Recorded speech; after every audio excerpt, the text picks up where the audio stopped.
स्वामी क्या नाम है आपका और आप कहाँ से आए हो, कितने दिन बाद आपको? हम जी श्री धाम वृंदावन से भागवत रस स्वामी वीरेंद्र जी महाराज, जो आज लालियाना गांव में जो कोटकपुरा के पास पड़ता है, इसमें शर्मा परिवार की ओर से अपनी माता जसवंत कौर की याद में जो भागवत कथा का आयोजन इन्होंने किया है, उसका आज पहला दिन है। और आज कलश यात्रा का कार्यक्रम हुआ, बड़ा सुंदर। सभी गाँव वासियों ने बहुत मिलकर के उसमें सहयोग दिया, आनंद लिया। तो आज दिन में 2 बजे आज प्रथम भागवत कथा का दिन शुरू होगा, सत्र शुरू होगा। इसमें आज सबसे पहले श्री भागवत जी का महात्म कहा जाएगा कि भागवत क्यों सुनी जाती है, भागवत का मतलब क्या है।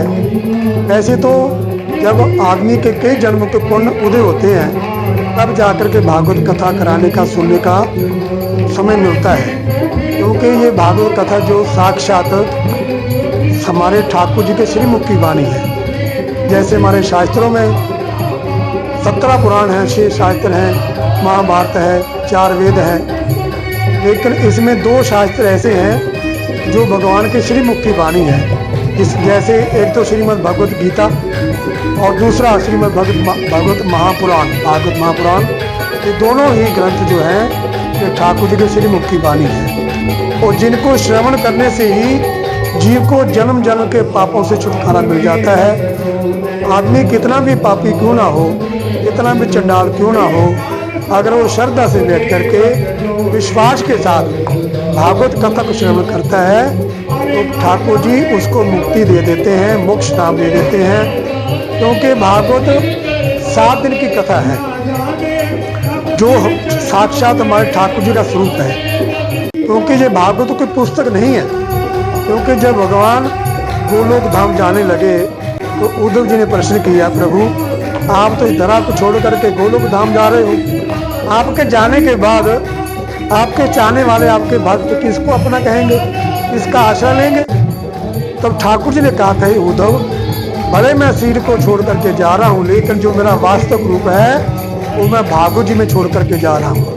जो कोई भागवत कथा को सुनेगा, पढ़ेगा, उसको कथा करेगा इसकी, उसको एक ना एक दिन मेरी प्राप्ति अवश्य हो जाएगी। इसलिए जब भी समय मिले, जहाँ समय मिले, प्रत्येक मनुष्य को भागवत कथा को श्रवण करना चाहिए। क्योंकि ये मानव का चोला बार बार नहीं मिलता, 84 लाख योनियों में केवल एक बार मिलता है।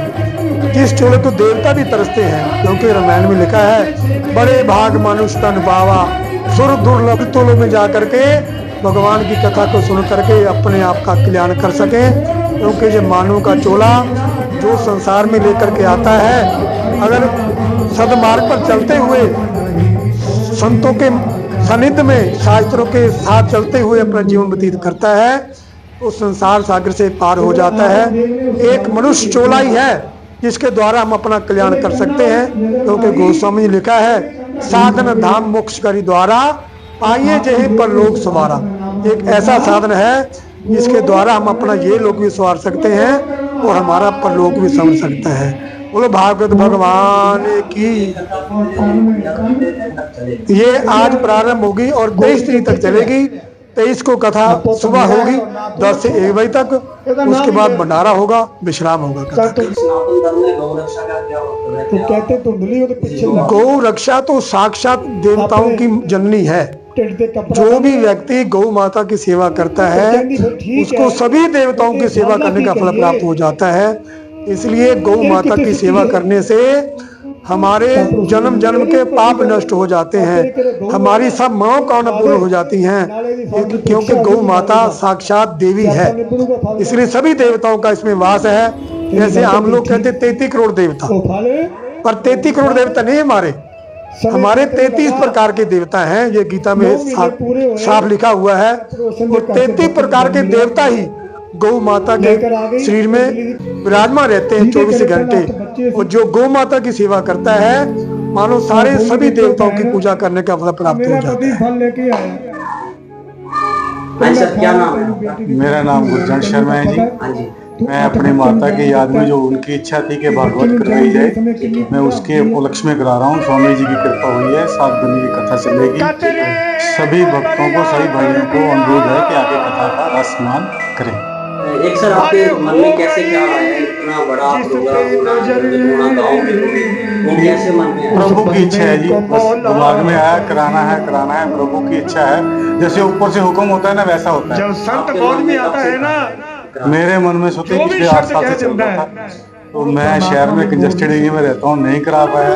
अब तो ये फल लुधियाना में, ले लिया। अब यहाँ भी इन्होंने मंदिर में अपने घरे आया। अच्छा शेड वगैरह बनाया है, मेरे को जगह अच्छी आगे तो लगी। भी स्वामी जी से बोला रिक्वेस्ट की, और शेड का मूर्ति आप ये बाबे का हाँ प्रसाद वही है। आज हो रहा है। और स्वामी जी रिक्वेस्ट करी, इनके पास टाइम था, इनकी कृपा हुई तो हमने धुंधली ने फल ले लिया। आगे से भी ऐसे आप प्रोग्राम स्वामी जी का अगर प्रभु की इच्छा होगी तो मैं तो लालियाने में कराओगे या लुधियाना में कराओगे? जहाँ प्रभु की इच्छा होगी वहीं करवाऊंगा। ठीक है जी। पहले उन्होंने लुधियाना में सुना था हमारा, अच्छा, ये राम कथा वहाँ सुनी थी, हाँ जी, हाँ जी, तभी इनके मन में प्रेरणा आई है। हाँ। ठीक, इनके बाद तो इन्होंने हमारी अर्जी मांगी। ठीक, चलो बहुत बढ़िया बात है कि पहली बार स्वामी के चरण छू यहाँ हम पहली बार कर रहे हैं, आज तक कभी ऐसा कुछ कराया नहीं, कुछ पता भी नहीं है। स्वामी जी जैसे हुक्म करेंगे वैसे करेंगे, भगवान कराने वाला है। भगवान आपके अपने आप मार्ग दे देते हैं। हाँ जी, हाँ जी। एक स्वामी जी आपका कृष्ण जन्म होता है वो किस दिन का है? थोड़ा सा वो रहेगा 17, 18, 19, 20 तारीख को। 20 तारीख को। हाँ 20 तारीख को दोपहर को। ठीक है। पहले राम जन्म होगा हाँ जी, हाँ भागवत के माध्यम से, उसके बाद कृष्ण जन्म होगा, क्योंकि कथा बाद में आती है। जी। हाँ, क्योंकि सुखदेव जी ने राम कथा को केवल 1.5 अध्याय में कहा है, हाँ जी, हाँ जी। लेकिन पहले क्यों कहा है? ठीक है। ये हमारे बड़े भागवत आचार्य हुए डोंगरे जी महाराज, एक टाइम का नहीं बताया आपने, टाइम बता तो दिया 2 से 5, ठीक है। 2 से 5 कथा हुआ करेगी। तो राम कथा जब तक आदमी सुनता नहीं है हाँ जी, तब तक कृष्ण कथा का अधिकार ही नहीं बनता।